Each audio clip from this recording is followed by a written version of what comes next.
جی ہاں، اللہ تعالیٰ کی تو صفات ساری ازلی ہیں، صحیح ہے نا؟ جیسے وکان اللہ بکل شیء علیما، اللہ تعالیٰ ہر چیز کو جانتے ہیں یا جاننے والے، یعنی مطلب اس کے اندر ماضی ہے، مطلب یہ کہ ماضی ہے اور ماضی کی کوئی حد ہی نہیں، تو اس لیے بھئی ماضی کی حد اس کے لیے ہو جس کی ابتدا بھی ہو، تو جس کی ابتدا نہیں ہے اس کے ماضی کی بھی کوئی حد نہیں۔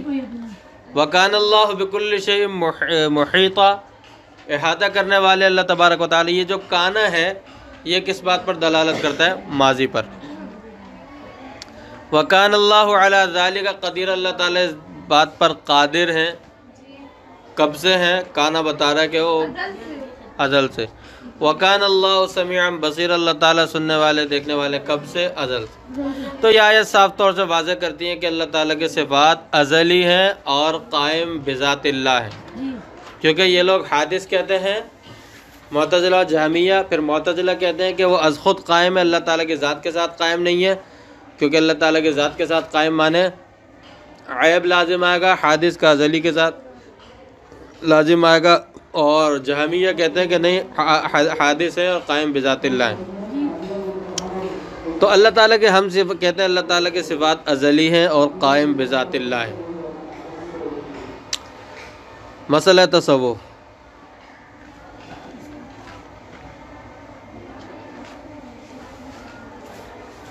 اللہ تبارک و تعالیٰ کی جو صفت ربوبیت، اس کے بارے میں کہا جاتا ہے کہ اس کے بارے میں جو فرمایا امام طحاوی رحمۃ اللہ علیہ نے کہ ازلی ہے صفت ربوبیت، تو پتہ چلا کہ اصل رب اللہ ہی ہے، لہذا بیمار دل کی پرورش بھی اللہ تعالیٰ ہی کرتے ہیں۔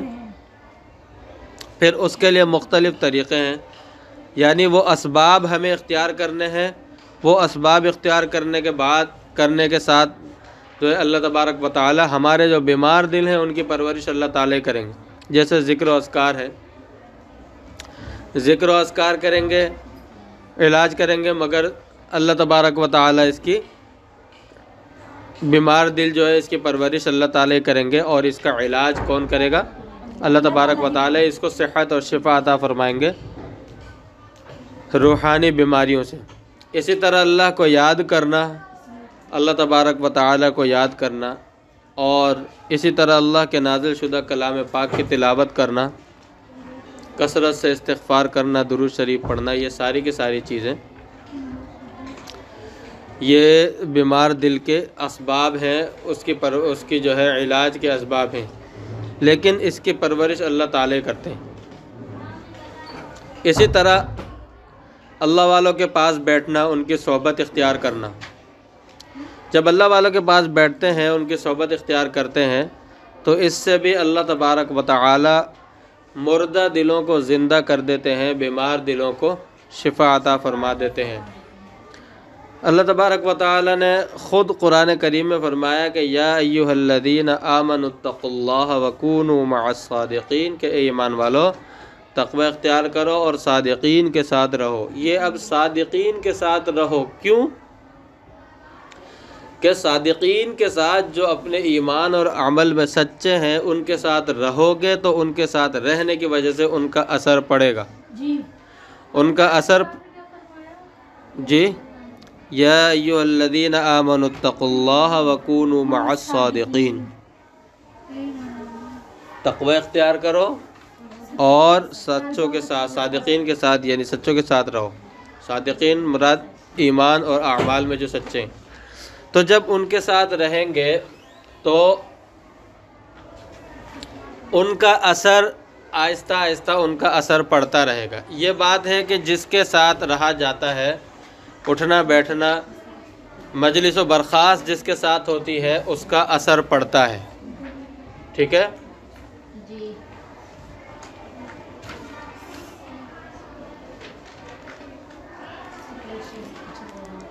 تو اس کا اثر پڑتا ہے، اسی لیے اللہ تعالیٰ نے فرمایا اب کتنا رہیں صادقین کے ساتھ، کتنا رہیں۔ مفتی بغداد علامہ آلوسی رحمۃ اللہ علیہ تفسیر روح المعانی کے اندر لکھتے ہیں کہ اتنا رہو، اتنا کہ حتی تکونوا مثلہم،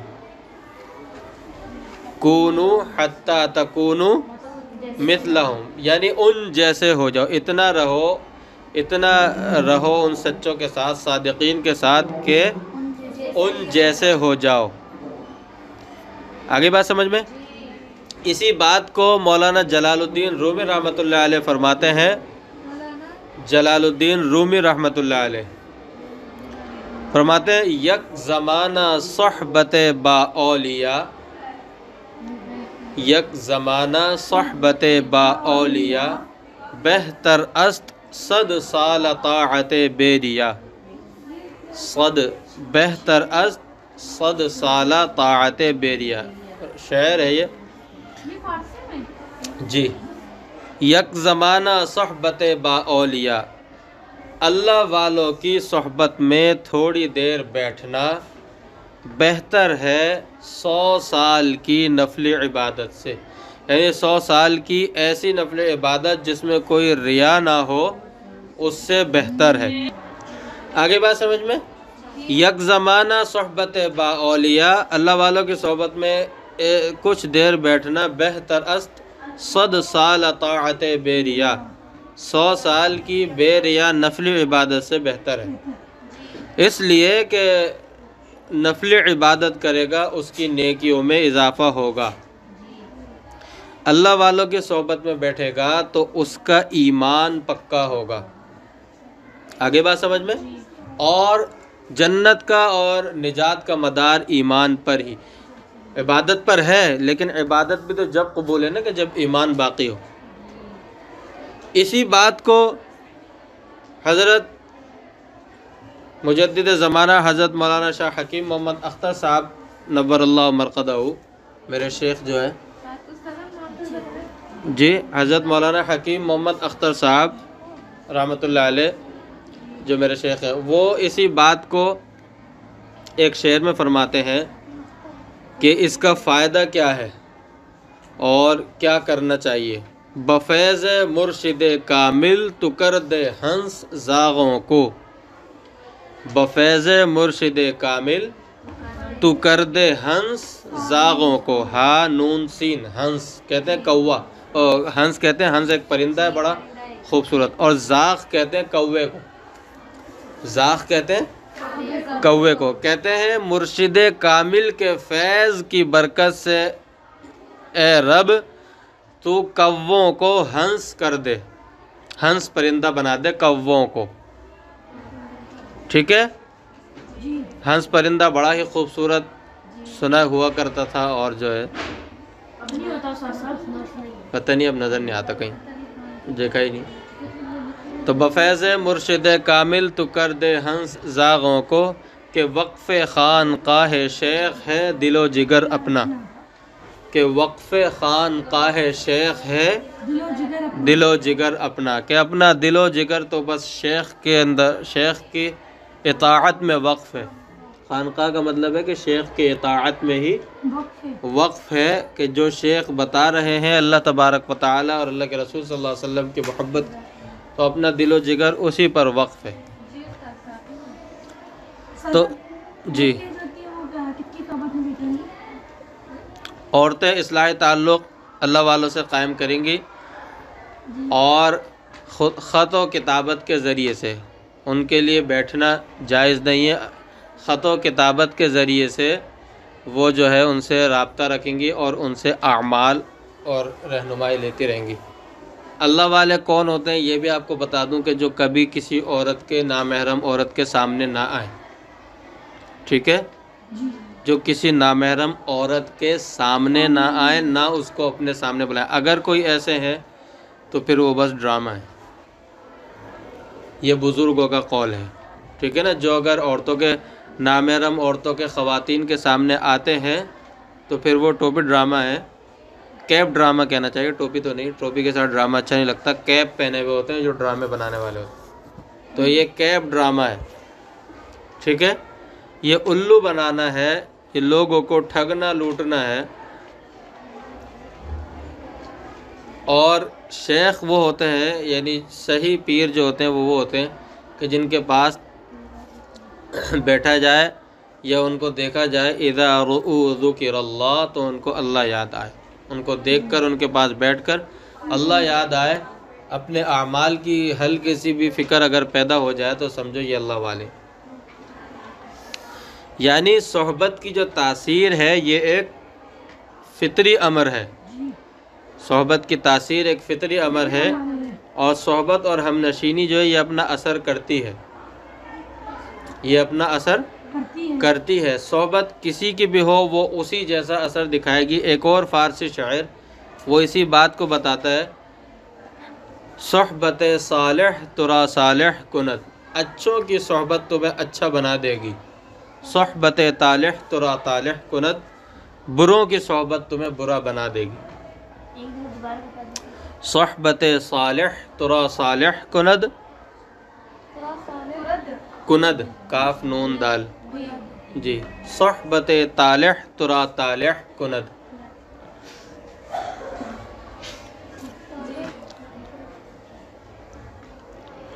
آگے بات سمجھ میں؟ تو جیسے لوگوں کے ساتھ اٹھنا بیٹھنا میل جول رابطے ہوں گے، اٹھنا بیٹھنا اور زیادہ میل جول ہوگا، اسی جیسے انسان ہو جاتا ہے۔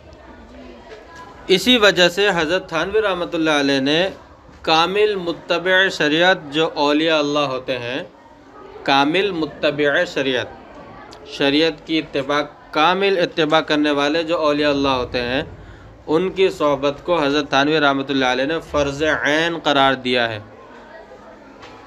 کیا قرار دیا ہے؟ جی، اللہ والوں کی کامل متبع شریعت جو اللہ والے ہیں ان کی صحبت کو فرض عین قرار دیا حضرت تھانوی رحمۃ اللہ علیہ نے۔ وجہ یہ بیان فرماتے ہیں کہ اصلاح اور تزکیہ نفس جو ہے، یعنی اپنی باطن کی اصلاح جو ہے وہ فرض عین ہے۔ باطن کی اصلاح ہوگی جبھی تو اعمال بھی درست ہوں گے، تو اپنے باطن کی اصلاح فرض عین ہے۔ اور اس دور میں حضرت تھانوی رحمۃ اللہ علیہ اپنے دور کا فرما رہے ہیں، تو یہ تو پھر اور بھی گیا گزرا دور ہے، فرماتے ہیں اور اس دور میں شیخ کی صحبت کے بغیر اصلاح اور تزکیہ نفس ممکن نہیں۔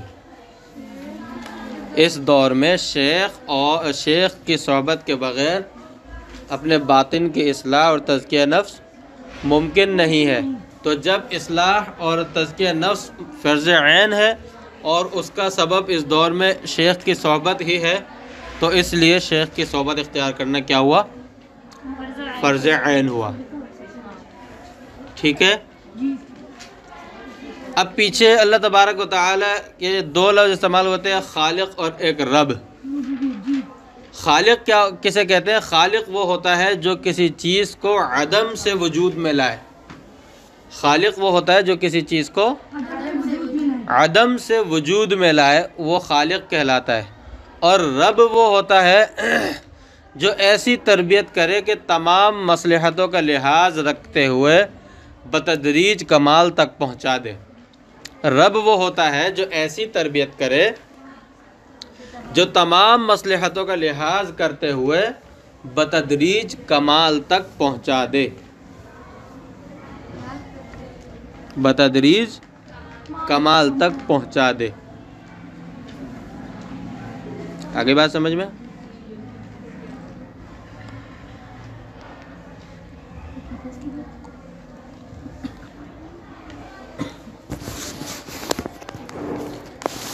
آگے بڑھیں۔